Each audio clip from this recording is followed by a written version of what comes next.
परमेश्वर और धन की सेवा एक साथ नहीं कर सकते।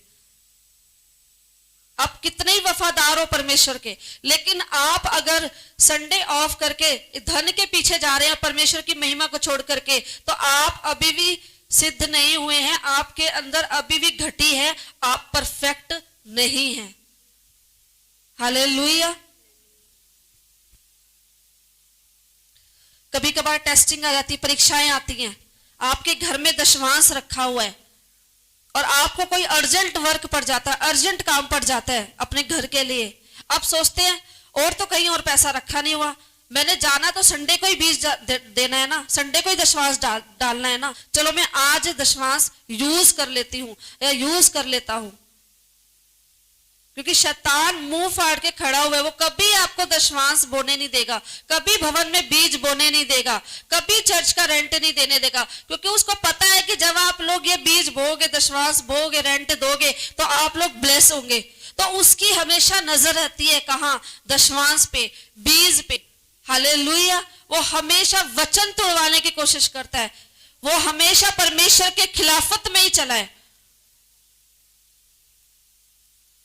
समझ रहे मेरी बात?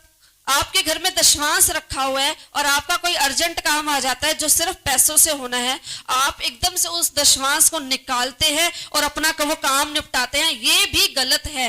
आपने जब अपने खुदा के लिए रख दिया, परमेश्वर के लिए रख दिया, तो आपने जैसे ही रखा हुआ है उसे रखा रहने दे।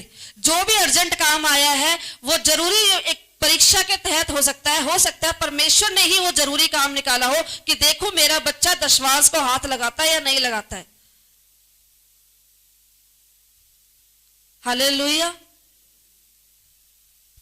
मेरे घर में भी 30,000 रुपए रखे हुए थे, मेरे जहां मैं टाइथ देती हूं वहां का टाइथ था, बीज था, और स्कूल से मैसेज आ गया कि आप अपने बेटे की फीस जमा करें। स्कूल गए तो पास्टर जी को उसकी मैडम ने बोला, मेरे बेटे की मैडम ने, कि 30,000 ही आपको पे करने हैं, तब आपका बच्चा जो है आगे पढ़ पाएगा, नहीं तो हम आपके बेटे का नाम काट देंगे। जैसे ही उसने 30,000 बोला, पास्टर जी को समझ आ गया कि शैतान मांग रहा है जो मेरे घर में टाइथ रखा हुआ है। हालेलुया। जो मेरे घर में बीज रखा हुआ है खुदा का, वो समझ आ गया। पास्टर जी ने बोला, आप मेरे बेटे का नाम अभी काट दो, मैं कल तक की टेंशन नहीं लेना चाहता। हालेलुया। वो बीज परमेश्वर के भवन में बोया, मेरा बेटा आज भी उसी स्कूल में पढ़ रहा है। हालेलुया। जरूरी नहीं है कि शैतान ही आपको फंसाए या शैतान ही परीक्षा डाले, कुछ भी प्रॉब्लम करे, परमेश्वर भी कभी कभार टेस्टिंग कर सकता है। हालेलुया।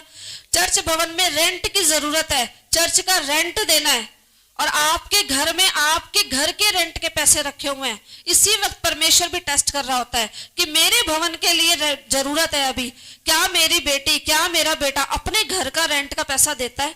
अगर वो देता है तो मैं उससे बहुतायत से आशीष दूंगा, ब्लेस करूंगा, इंतजाम कर दूंगा उसके घर के रेंट का आगे से आगे। अगर वो नहीं देता है, हालेलुया, अगर वो नहीं देता है तो यानी कि वो अभी भी मेरा बच्चा कहलाने के लायक नहीं है, अभी भी परफेक्ट नहीं है, अभी भी वो धन के पीछे जा रहा है। हालेलुया। हमें हर चीज से समर्पण करना है परमेश्वर को, तन से भी, चर्च में आकर, मन से भी। मन आपका घर पे और आप यहां बैठे ऐसा नहीं, मन भी आपका यही होना चाहिए, और धन से भी, तन मन धन। हालेलुया। आपको तीनों चीजें परमेश्वर के आगे समर्पित करनी होगी। आपके पास खाने को है नहीं है, पर जो परमेश्वर का है वो परमेश्वर को दो। आमीन। दशवांश परमेश्वर का है, उसको दो। परमेश्वर कहता है मेरे भवन में ओछे हाथ मत आओ, खाली हाथ मत आओ। हालेलुया। परमेश्वर के भवन में बीज लेकर आओ। आप मन्नत मांग लेते हैं कि परमेश्वर मेरे बच्चे की लाइफ में ये काम हो जाए, मेरे बेटे की लाइफ में ये काम हो जाएगा, मेरा पति सुधर जाएगा, तो मैं आपके भवन में ये बीज बोऊंगा। आप मन्नत मांग लेते हैं, आपका काम पूरा हो गया, आपका पति सुधर गया, आपके बच्चे की लाइफ में काम हो गया। लेकिन आप उस मन्नत को भूल गए। कोई नहीं प्रभु, थोड़े दिन में और बो दूंगी। आप अपने काम निपटा रहे हैं, लेकिन जो आपने मन्नत का पैसा रखा हुआ था वो आपने यूज कर लिया, बल्कि दिया नहीं। ये भी गलत है। अभी भी आप परफेक्ट नहीं हैं, अब भी यानी कि घटी है। हालेलुया। परमेश्वर कहता है धन्यवाद की भेंट चढ़ा। आपकी लाइफ में जो भी गवाहियां बनी हैं, जो भी परमेश्वर ने काम किए हैं, आप धन्यवाद की भेंट चढ़ा सकते हैं। कुछ भी बीज बो करके परमेश्वर कहता है इसने मेरे को धन्यवाद की भेंट चढ़ाई है, मैं से और गवाहियां बनेगी, और ब्लेस करूंगा। हालेलुया। वो आपको आशीषित करना चाहता है, वो आपको ब्लेस करना चाहता है। वो